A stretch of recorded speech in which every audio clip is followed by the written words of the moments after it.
जीवन में सुख और दुख का कारण हमारे अपने विचारों और कर्मों में ही छिपा है। जैसी हमारी दृष्टि होगी वैसी ही हमारी सृष्टि होगी। सुख देता है न कोई किसी को दुख देता है। हम अपने किए हुए कर्म से सुखी होते हैं और हम अपने ही किए हुए कर्म से दुखी होते हैं। कोई किसी को सुख दुख नहीं देता। सुख दुख का असली कारण है मोह। क्या है? मोह। ये क्या है? बोलिए बोलिए, जोर से बोलिए। तौलिया है। अंग्रेजी में टॉवल बोलते हैं, हम लोग अमेरिका में थोड़ी बैठे हैं। तौलिया है। क्या है? ये किसकी तौलिया है? हाँ बोलिए। मेरी तौलिया है। ये तौलिया यदि फट जाएगी तो आपको कष्ट नहीं होगा, हमको कष्ट होगा। क्यों? मेरी तौलिया फट गई। जिसको आप अपना मान लेंगे उससे आपको मोह हो जाएगा, और उसके साथ तनिक भी ऊपर नीचे होगा तो हमको सुख दुख होता रहेगा। आप समझिए, घर परिवार, आना जाना, मिलना बिछड़ना, जन्म मरण, स्वर्ग नरक, अच्छा बुरा, ये सब मोह का कारण है। इन्हीं से मोह लगा हुआ है। अब मोह के कारण हम सपना देखते हैं। सपना का देख रहे हैं? ये तौलिया तनिक गंदा हो गया है, आज जाकर और सॉफ्टनर डालकर इसको मशीन में डालूंगा और सफेद होकर निकलेगा। तब तक कोई बोला महाराज रुकिए, हम ही धो के लाते हूं। ले जाकर पत्थर पर रगड़ के धो दिए, फाड़ दिए। अब हम कहां सोचे थे कि चमकेगा तो और प्रसन्न होंगे, उल्टा फाड़ के लेके चले आए। अब हम रोने लगे, बताओ हमारा तौलिया फाड़ दिए है? इस तौलिए से जो हमारा लगाव है यही हमको दुख दे रहा है, और ये लगाव ही हमको सुख दे रहा है। आप समझ रहे हैं मेरी बात को? इस मोह में पड़कर जो हम सपना देख रहे हैं, यही सपना ही हमको हंसाता है और यही सपना ही हमको रुलाता है। सपना से बाहर निकलिए, ये परमानेंट नहीं है। किराए पर मिला है, किराए पर मिला है, रेंट पे मिला है। मानो तू है मुसाफिर और ये दुनिया है धर्मशाला। अपनी कथा में गाया था पहली बार है? मानो तू है मुसाफिर और ये दुनिया है धर्मशाला। संसार क्या है सपना, वो भी अजब निराला।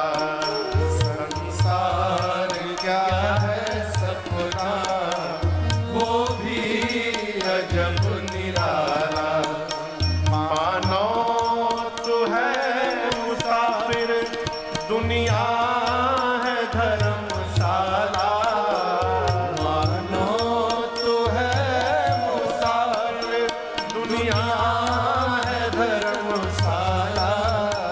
संसार क्या है सपना, वो भी अजब निराला। इसके चक्कर में ना आइए। साधक कहता है के मोल तूने इस हीरे को बेच डाला। संसार क्या है सपना, वो भी अजब निधान। लक्ष्मण जी कहे निषाद जी, जिनके लिए आप रो रहे हैं वो राम जी जीव नहीं है। निषाद जी पूछे कौन है? लक्ष्मण जी बोले ये रामा ब्रह्मा पर मारथ रूपा, रामा ब्रह्मा पर मारथ रूपा, अभिगत अलख अनादि अनुपा, अभिगत अलख अनादि अनुपा, सखा परम पर, सखा परम पर मारथ हो, मन क्रम वचन राम पद ने हो, मन क्रम वचन राम पद ने हो, मन क्रम वचन राम पद ने हो। लक्ष्मण जी ने कहा ये राम जी जो सोए हैं ये ब्रह्म है। कौन है? ब्रह्म। राम जी के चरणों में मन से, वचन से, कर्म से प्रेम करना, यही जीवन का असली परमार्थ है। निषाद राजगुरु भगवान के चरणों में दंडवत करते हैं। सवेरा हुआ, राम जी निषाद राजगुरु से बरगद के वृक्ष के दूध को मंगाए और लक्ष्मण जी के साथ केश में लगाकर भगवान ने सिर पर जटाओं का मुकुट बना लिया। ये दृश्य देखते सरकार सुमंत जी रोने लगे, हाथ जोड़कर बोले प्रभु आपके पिताजी ने कहा है कि 4 दिन वन दिखाकर वापस ले आना। राम जी ने सत्य की दुहाई देकर मना किया और बरबस प्रभु ने सुमंत जी को वापस भेजा। बरबस राम सुमंत पठाए, उसके बाद सुरसरी तीर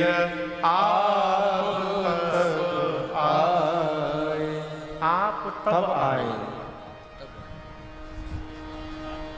सुमंत जी को बरबस विदा किया और उसके बाद राम जी गंगा जी के तट पर आए, गंगा जी को पार करने के लिए।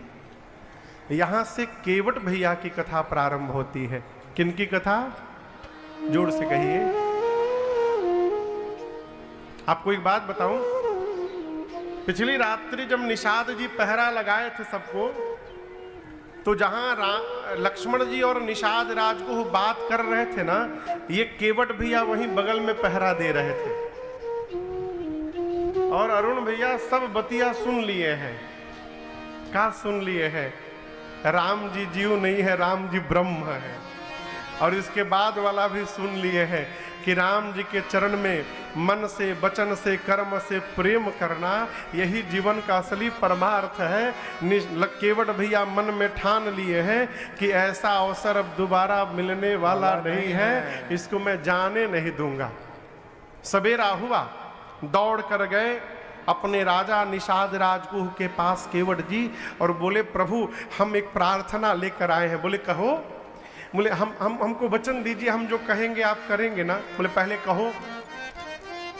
केवट जी बोले हम चाहते हैं कि राम जी मेरी नाव पर बैठकर गंगा जी को पार करें, तो आप पूरे श्रृंगवेरपुर में डुगडुगी बजवा दीजिए कि आज दूसरा कोई भी नाव चलाने वाला नाविक किनारे गंगा के नहीं जाएगा।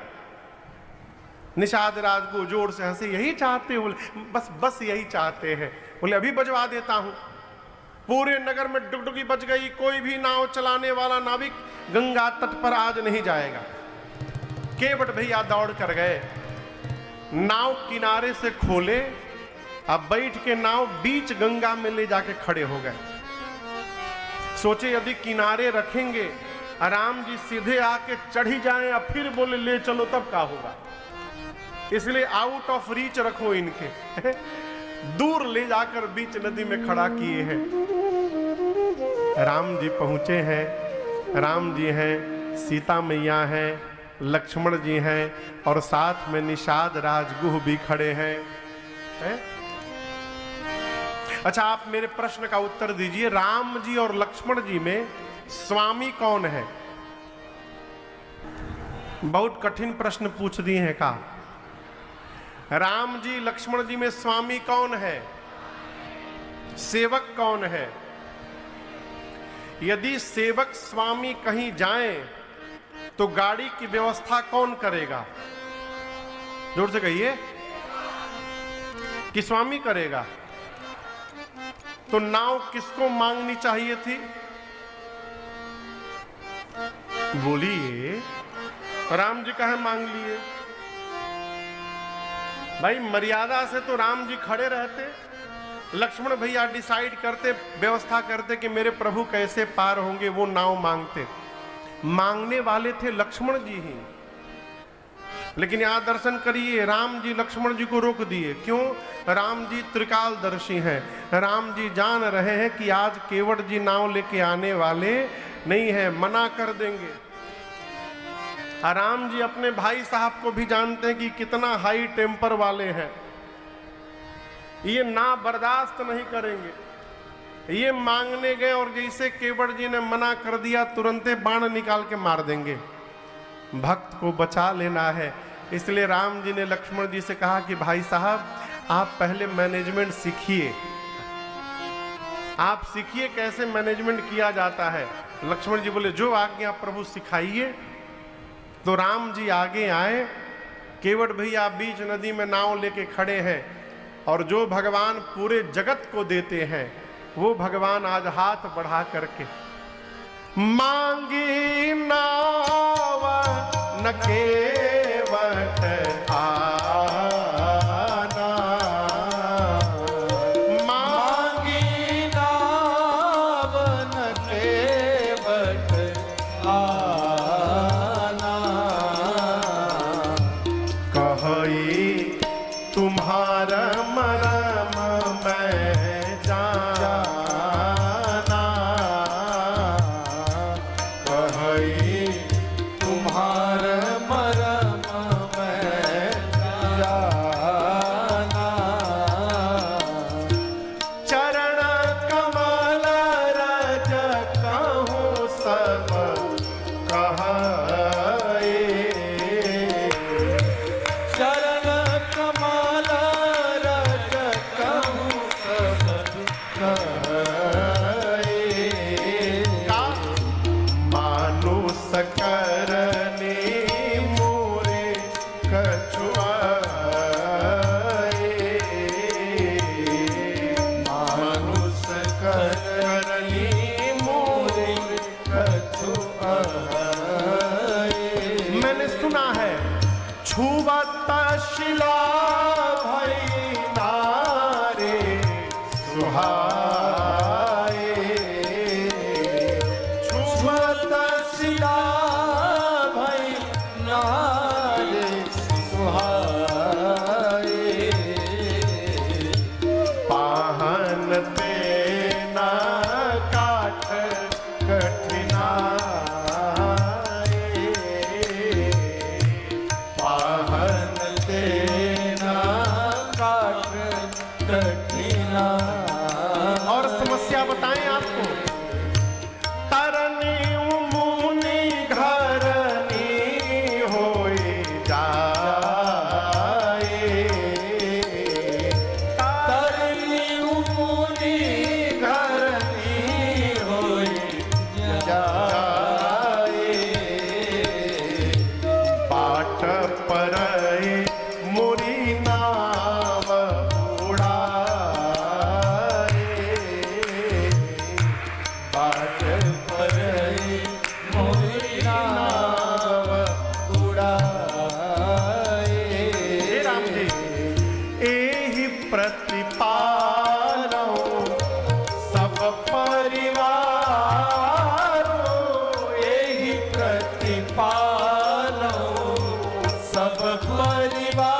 पदुम पखारन कहु, मोहि पद पदुम पखारन कहु, मोहि पद पदुम पखारन कहु। भैया से राम जी ने केवल इतना कहा, मांगी नाव। राम जी बोले, केवट जी क्या आप अपनी नाव यहां लेकर आएंगे? बस इतना राम जी ने कहा।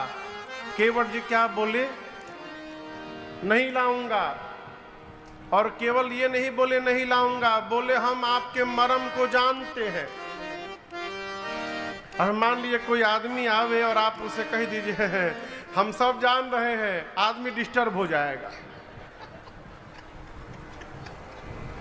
हम सब जानता नहीं का खेला हो रहा बा। हाँ, तू ही रहला ना उस दिन, हम सब जानता नहीं। अब आदमी डिस्टर्ब का जान रहे हैं भाई। हाँ। एक आदमी को फोन करके बोला, हम बाबूजी की तोहरी बता दें। बोला क्या बता दो? हम बता दें, हम सब जानते नहीं, बता दें। बोले नहीं नहीं नहीं, कहा क्या बता दोगे? हम बता दें। यही बोले हम बता दें। एकदम पूरा आग बबूला, नहीं बताओगे तुम। अरे पहले तो पूछो क्या बता दोगे? केवट जी बोले हम सब जानता नहीं मरम, हम नाव लेकर नहीं आएंगे। लक्ष्मण जी बोले भैया जन्म से आपके साथ मैं लगा हूं, आज तक आपका मर्म मैं नहीं जान पाया। ये अभी अभी आए केवट जी कहते आपके मर्म को जान गए हैं। राम जी बोले पूछो कौन सा मर्म जान गए? लक्ष्मण जी पूछे कौन सा मर्म आप जान गए? केवट जी बोले मैं जान गया हूं कि ये जो आपके भैया हैं ये कौन है। बोले क्या जान गए? केवट जी कहते देखिए राम जी, हमारे बाबा नाव चलाए, बाबा के बाद हमारे बाबूजी नाव चलाए, अब बाबूजी के बाद मैं चला रहा हूं। यही काम है, खानदानी काम है हमारी नाव चलाना। हम रोज यहाँ सैकड़ों लोगों को इस पार उस पार करते हैं। लेकिन आपसे एक बात कहे राम जी, आज तक जो भी आया मुझे आदेश देता था। पहली बार कोई आया है जिसने आदेश नहीं दिया है, निवेदन किया है आपने।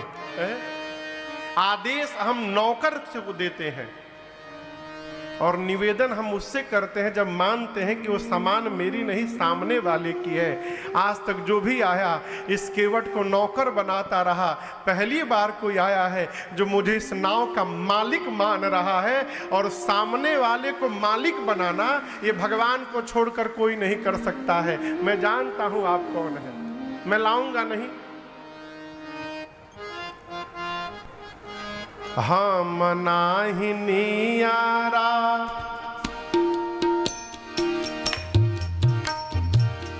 नियरा बुझाता, नियरा क्या बोले केवट जी? अरे रौरी, रौरी मने आपके, भोजपुरी शब्द है। रौरी गोड़ावा के धुरिया से डर लागेला, बड़ा डर लागे। केवट जी बोले देखिए राम जी, आप ये न समझिएगा कि हम आप में कमी निकाल रहे हैं, हम साफ कही दे रहे हैं। रावर दोष न पायन को, पग धूरी को भूरी प्रभाव महा है। न आपका दोष है न आपके पांव का दोष है राम जी, सगरी दोष सब दोष आपके पांव के धूल का है। पाहन ते बन बाहन काठ को कोमल है, जल खाई रहा है। आप ये बताइए, लकड़ी कठोर की पत्थर,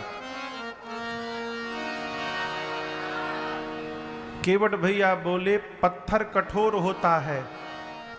हमारी लकड़ी की नाव है और लकड़ी पत्थर से कोमल होती है।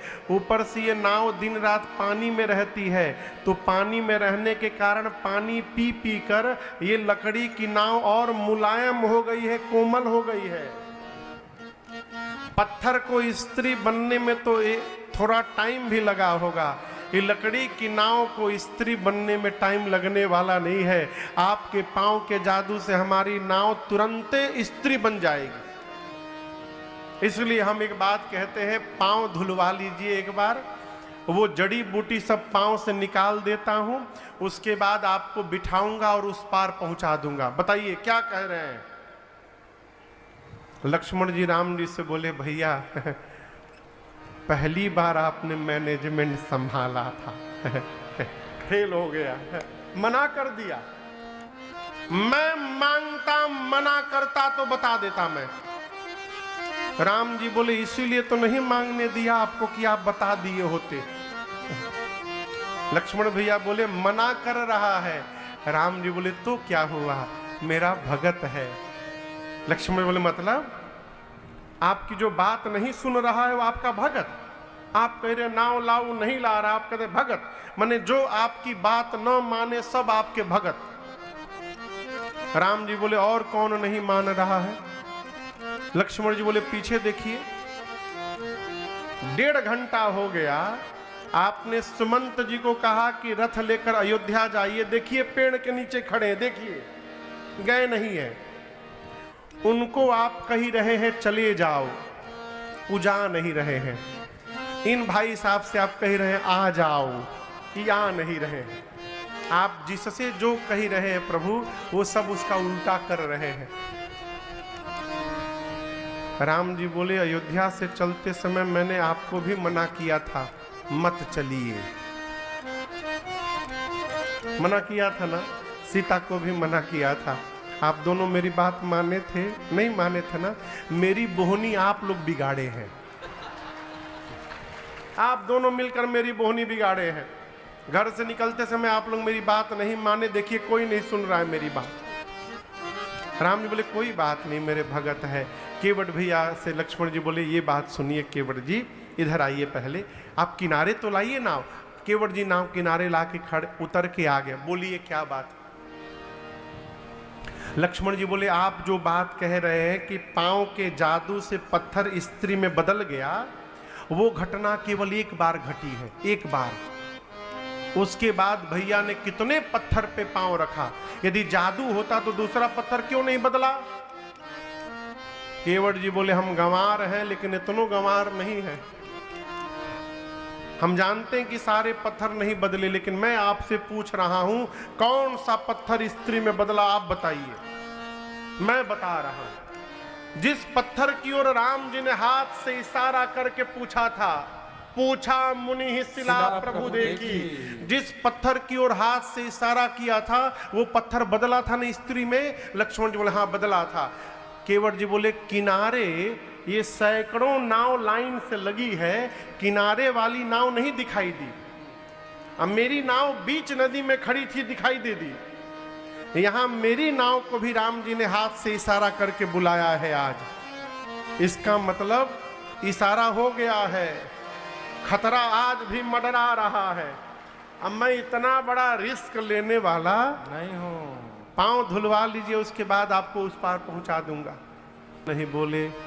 केवट जी गिड़गिड़ाने लगे, हम सही बोल रहे हैं।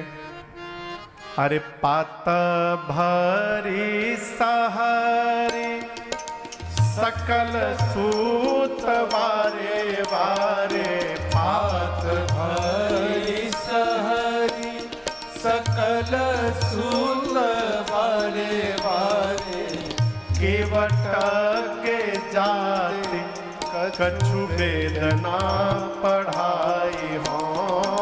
केवट घर में भोजन नहीं है, कछु वेदना, नाव चलेगी तो शाम को भोजन जाएगा। हम केवट है जाति से, पंडित जी नहीं है कि नाव चली जाएगी तो पूजा पाठ करके पेट पाल लेंगे। सब परिवार मेरो याही लागी राजा जो हो, सब परिवार पूरा परिवार नाव के भरोसे जिंदा है। गरीब है, हो दीन बितहीन, कैसे दूसरी गढ़ाई हो। दीन हितही कैसे दूसरे। आप ही कहिए, यदि हमारी नाव आपके पांव के जादू से स्त्री बन जाएगी तो हम तो गरीब हैं, पैसा भी नहीं है, दूसरी नाव कहां से लाएंगे? केवट गौतम के घरनी जो तरनी तरगी मोरी। गौतम के घरनी जो तरनी तरगी मोर। प्रभु सो निषाद होय के बादिना बढ़ाई हो। प्रभु सो निष्पाल हुए बादना बढ़ाई। इसलिए तुलसी के ईश राम रावरो सो साची कहो। तुलसी के ईश राम रावरो सो साची कहूँ। बिना पग धोए नाथ नावना चढ़ाई हो। बिना पग धोए नाथ नावना चढ़ाई हो। हाँ, बिना पग धोए नाथ नावना चढ़ाई हो। बिना पग धोए नाथ नावना चढ़ाई हो। केवट भैया अपना दुखड़ा रोए, कहे प्रभु देखिए घर में हमारे